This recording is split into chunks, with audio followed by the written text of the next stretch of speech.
బుచ్చిరెడ్డిపాళెంలో 11వ ward Vasavi నగర్లో ఉన్నాం. ఇక్కడ కొంతమంది మనతో మాట్లాడేందుకు సిద్ధంగా ఉన్నారు. అసలు ప్రధానంగా బుచ్చిరెడ్డిపాళెంలో ఎలాంటి సమస్యలు ఉన్నాయి ఈ విషయం గురించి తెలుసుకుందాం. చెప్పండి, అసలు బుచ్చిరెడ్డిపాళెంలో ప్రధానంగా ఎలాంటి సమస్యలు ఉన్నాయి? బుచ్చిరెడ్డిపాళెం సమస్యలు అంటే అన్ని సమస్యల్లోనే ఉండడం. మాకు ఎక్కడ ఏంటంటే ఈ కాలువలు కానీ మనకి కాలువలు కరెక్ట్గా లేవు. రెండోది మనకి సమస్య అంటే గవర్నమెంట్ వచ్చిన తర్వాత ఏంది ఆ పథకాలు ఎదుగాలు చెప్తున్నారు, కానీ ఇంకా ఏరే మానవుడు బతకాలంటే చాలా కష్టం ఉంది. ఎవరు ఎందుకని ఇప్పుడు ఇల్లు ఇస్తున్నారు, బియ్యం ఇస్తున్నారు, అలాగే రేషన్ అయితే ఇంటికే తీసుకొచ్చి ఇస్తున్నారు కదా, అలాగే పిల్లల చదువులకి విద్యా దీవెన అని వసతి దీవెన ఏదో ఒకటి ఇస్తున్నారు. మరి ఇన్ని పథకాలు ఇస్తుండేటప్పుడు మళ్ళీ ప్రభుత్వం మార్పు ఎందుకంటారు? కారణం ఏంటి? ఇప్పుడు అంతకుముందు అంటే మనం ఒక 500 రూపాయలు తీసుకొని పోయేసి చిల్లర సామాన్లు తీసుకొచ్చేవాళ్ళం. కానీ ఈరోజు 5,000 రూపాయలు తీసుకుపోయినా కూడా మనకు చిల్లర సామాన్లు రావటం లే. ఇప్పుడు 10,000 రూపాయలు మనకి పథకం ద్వారా వస్తుందంటే 20,000 రూపాయలు మనకు వేరే పొజిషన్గా అయిపోతుంది. ఆ పొజిషన్గా చేసుకుంటూ ఉంటే మనకు ఎట్ట సరిపోద్ది? పిల్లలు విద్యా దీవెన ఇస్తున్నారంటే పిల్లలకి విద్యా దీవెన ఇస్తున్నాయా, ఒక పక్క నుంచి ఇస్తున్నారు, ఇంకో పక్క నుంచి పోతూ ఉండే. ఇళ్ళు ఇస్తున్నారు, ఇళ్ళు పూర్తిగా ఇంతవరకు కాలే, కొన్ని అయినాయి. ఆ ఇళ్ళు ఇచ్చినవి కూడా కొన్ని డౌన్లు. ఆ పొజిషన్ ఉంటే ఇప్పుడు మనం ఏమని చెప్పగలుగుతాం? ప్రభుత్వం మీద ఏమైనా చెప్పాలంటే ఏం చెప్పినా కూడా సమస్యలు అయిపోతుంటే.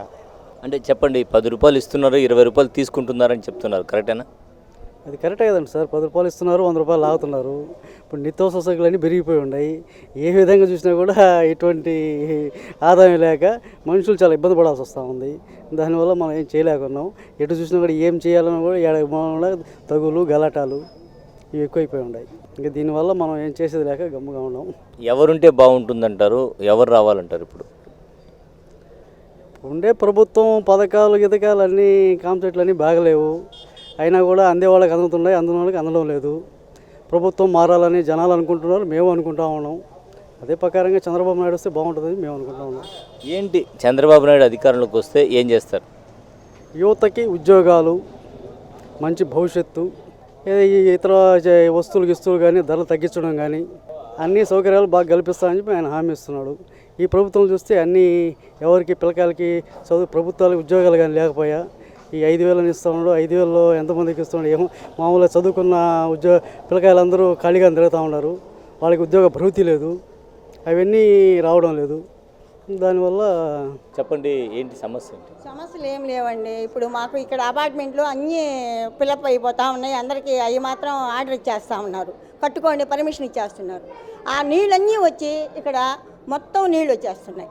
ఆ నీళ్లు అన్ని పాములు అన్ని ఇళ్లలోకి దొడ్లలోకి వచ్చేసి చాలా ఇబ్బంది అయిపోతుంది. చిన్నపిల్లలు కూడా బాగా ఇబ్బంది అయిపోయి అందరికీ జ్వరాలు వచ్చేసి అందరినీ హాస్పిటల్ పాలైపోయి ఇప్పుడు మా ఇంట్లో కూడా బాగా లేకుండా వచ్చి పిల్లోడు కూడా 6 నెలల నుంచి ఇంట్లో కూడా లేడు. అలా అందరికీ ప్రాబ్లాలు వచ్చేసి చాలా ఇబ్బంది పడిపోతున్నామండి.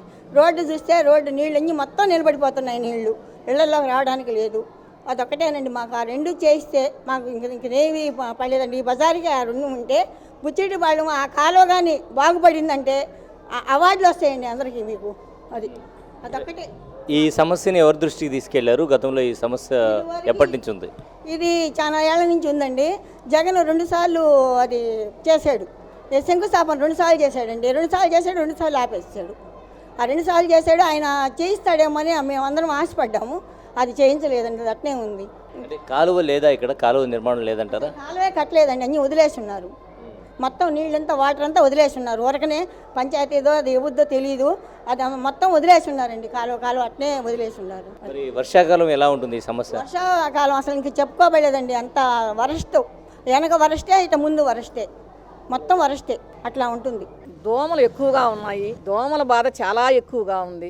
కాలువలు కూడా క్లీన్ చేయడం లేదు. చాలా ఇబ్బందులు పడుతున్నారు దోమల వల్ల.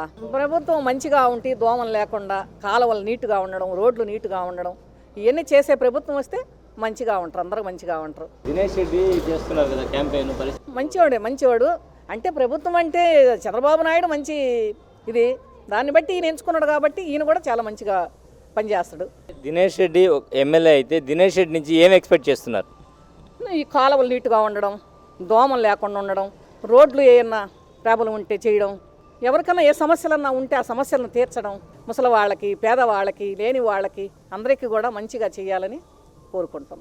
అలాగే దినేష్ రెడ్డి పోలంరెడ్డి శ్రీనివాసులు రెడ్డి కొడుకుగా ఆదరిస్తారా, లేకపోతే దినేష్ రెడ్డిని ఒక యువకుడు వస్తే బాగుంటుందనే ఉద్దేశంతో ఆదరించే అవకాశం ఉందా ఎట్లా? శ్రీనివాసులు రెడ్డి కుమారుడుగానే ఆయన కూడా మంచి పేరున్నాడు కదా, దానివల్ల ఈయన కూడా వాళ్ళ తండ్రిలాగే చేస్తాడని, తండ్రి మంచి పనులు చేసినప్పుడు బిడ్డ కూడా చేస్తాడు కదా, అట్టనే బిడ్డ కూడా మంచి పనులు చేస్తాడని అందరికీ నమ్మకం. ఏంటి ఏమైనా సమస్యలు ఉన్నాయా? మాకు పింఛన్ కోసం 3 సార్లు తిరిగితే దానికి జవాబే లేదు. ఎందుసారి మీకు వాళ్ళే జవాబు చెప్పరా. ఒకసారి ఇల్లు ఉందంటారు, ఒక కరెంటు బిల్లు అంటారు, ఒకసారి అది అంటారు, ఇది అంటారు. 2 సార్లు రాసి పంపించి కూడా ఎగ్గొట్టారు. దానికి ఏం జవాబే లేదు. ఎంత మీ వయసు ఎంత? 61 వెళ్ళి 62 వచ్చారు. మరి పెన్షన్కి ఈ సమస్యలన్నీ చెప్తున్నారు కదా, అడగలా మీరు నిలదీరా వాళ్ళని? వాళ్ళు అడిగితే మాకేమైనా పైనుంచి వాళ్ళు ఆర్డర్ వాళ్ళు చెప్తే చేస్తున్నారు, మేము చేయమంటారు. రూల్ ప్రకారం ఉంది కదా, ఇవ్వాలని ఉంది కదా. ముందు ఇవ్వాలని కరెంటు బిల్లు అంటారు, ఇల్లు ఉందంటారు, దారి అంటారు, ఈ రకరకాలుగా చెప్తున్నారు కదా, వాళ్ళు జవాబే లేదు. ఎంత ఉంది కరెంట్ బిల్? ఎంత వస్తుందా? ఇంత 300 ఎంత వస్తుంది? 300కి ఇవ్వచ్చు కదా, 500 దాకా ఉంది కదా. ఇంత 330 350 వచ్చింది. వాళ్ళు జవాబు చెప్పరా.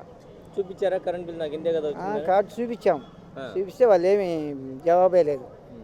అంటే ఏమన్నా మీరేమన్నా తెలుగుదేశం పార్టీ అని ఏదైనా వేరే జనసేన పార్టీ ఏదైనా ఉన్నారా? పార్టీ ఏం లే, మామూలుగానే ఉంటాము. అప్పుడు ఎలక్షన్ అప్పుడే ఎవరు వాళ్ళు కొన్ని ఎవరికి ఇష్టపడక వాళ్ళు వస్తుంది.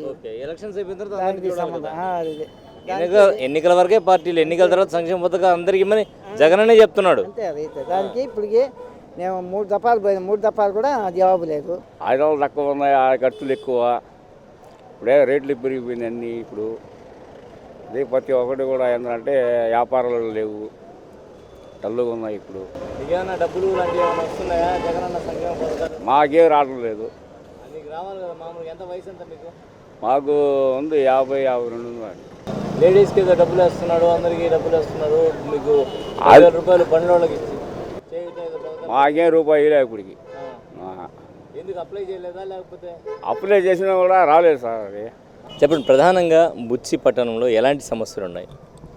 బుచ్చిరెడ్డిపాలెంలో ప్రస్తుతానికి మైనార్టీ తరఫున మాకు మైనార్టీలకి శ్మశాన వాటిక అనేది చాలా ప్రధానమైన సమస్యగా ఉంది. శ్మశాన వాటికలో మాకు 5వ వార్డు నుంచి 5, 6, 7, 8వ వార్డు 4 వార్డుల వరకు బుచ్చి మైనార్టీలు ప్రధానంగా ఉన్నారు. అటువంటి ప్రధానంగా ఉండే ఏరియాలో ఏంటంటే మాకు గతంలో మా పెద్దవాళ్ళు మా పూర్వీకులు ఉండేటప్పటి నుంచి కూడా ఒకే శ్మశాన వాటిక ఉంది. ఇప్పుడు ఆ ప్రస్తుతానికి ఆ శ్మశాన వాటిక అనేది తీవ్రమైన ఇబ్బందికరంగా ఉంది. రెండోది ఏంటంటే ఈ 5 వార్డులకి కనెక్టింగ్గా గుడిపల్లి కాలువ అనేది ఒకటి పెట్టున్నారు. కానీ దానికి ఆ గుడిపల్లి కాలువ గత ప్రభుత్వంలో వైఎస్ఆర్సీపీ ప్రభుత్వంలో ఒక గుడిపల్లి కాలువ వేశారు. గుడిపల్లి కాలువ వేయడం వల్ల ఏంటంటే దానికి సేఫ్టీ అనేది లేకుండా చేసి, రెండోది ఏంది ఆ మురికి నీరు ఇంతవరకు కూడా అవుటర్కి వెళ్ళే పాపం లేదు. కరెక్ట్గా ఆ 2 వార్డుల్లోనే ఆ మురికి నీరు డ్రై అయిపోవడం, అక్కడే ఆ పిలకాయలు తిరుగుతూ ఉండడం, దాంట్లో పడిపోవడం అనేది చాలా తీవ్రమైన ఇబ్బందుల్లో ఈ 2 సమస్యలు అయితే బుచ్చిరెడ్డిపాలెన్ని పట్టి పీడిస్తున్నాయి మైనార్టీలకి. అదేవిధంగా ప్రధానంగా మీరు చెప్పినట్టు కొంతమంది ముస్లిం సోదరులతో మాట్లాడడం జరిగింది. వాళ్ళు కూడా అదే చెప్పారు, శ్మశాన వాటికలో చాలా చిన్నదిగా ఉంది, అది సరిపోవడం లేదు, మొత్తం పట్టణానికి కూడా అదే ఉండడం వల్ల సరిపోవట్లేదు. శవం మీద శవము అదేవిధంగా తవ్వుతుండేటప్పుడు కొన్నిసార్లు ఎముకలు బయటకు వస్తూ ఉన్నాయి. అలాగే వర్షాకాలం అయితే నీళ్లు ఊట వస్తుంది చేయడం, అటువంటి నీళ్లు ఊట రావడం, ఇంకోటి వచ్చేందంటే ఎముకలు బయటికి రావడం. ఈ విధంగా నీళ్ళు కొంచెం 2 అడుగులు ఉన్నా కూడా ఇప్పుడు ఉండే పరిస్థితులకి మల్దేవ కాలువ కానీ ఫుల్గా పారింది అనుకోండి, ఈ నీళ్లు ఊట దీంట్లోకి వచ్చేస్తుంది. దానికి అనేది చాలా తీవ్రంగా ఇబ్బంది పడుతున్నాం దాని గురించి, శ్మశాన వాటిక గురించి.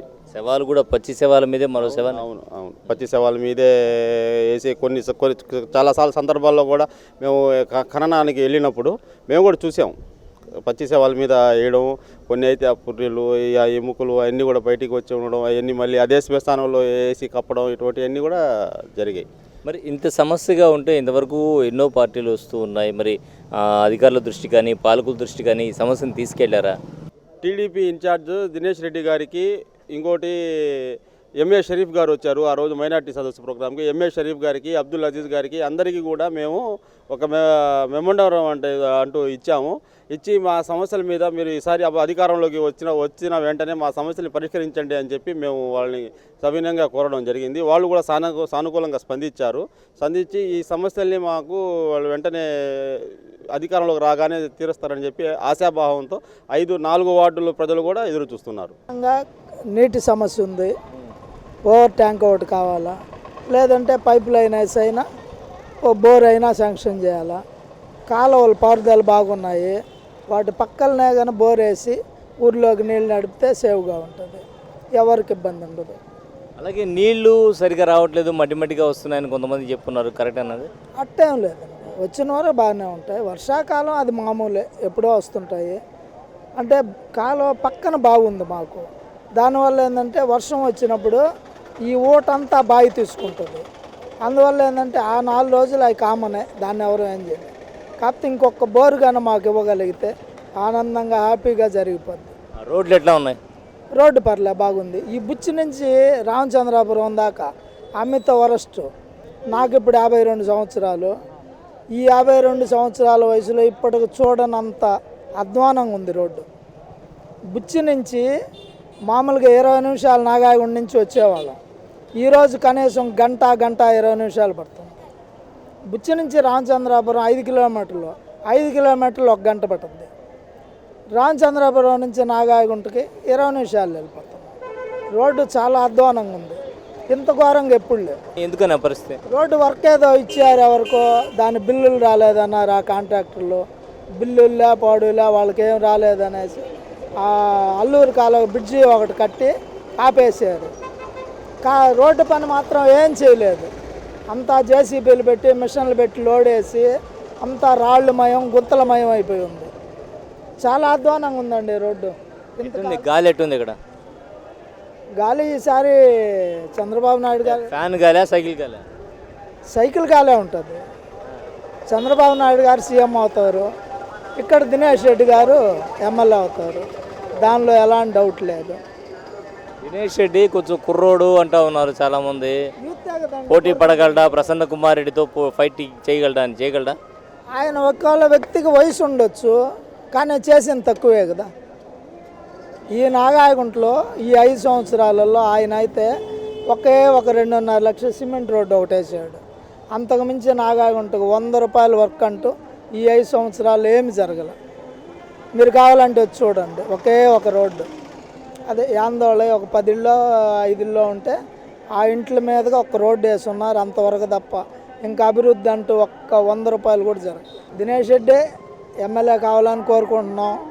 యూత్ కదండి, యువకుడు కదా, చేయగలడన్న నమ్మకం. చంద్రబాబు నాయుడు అనుభవదారు, ఆయనకి అవకాశం ఇస్తే మళ్ళీ రాష్ట్రం కూడా డెవలప్ అవ్వద్దని నమ్మకం.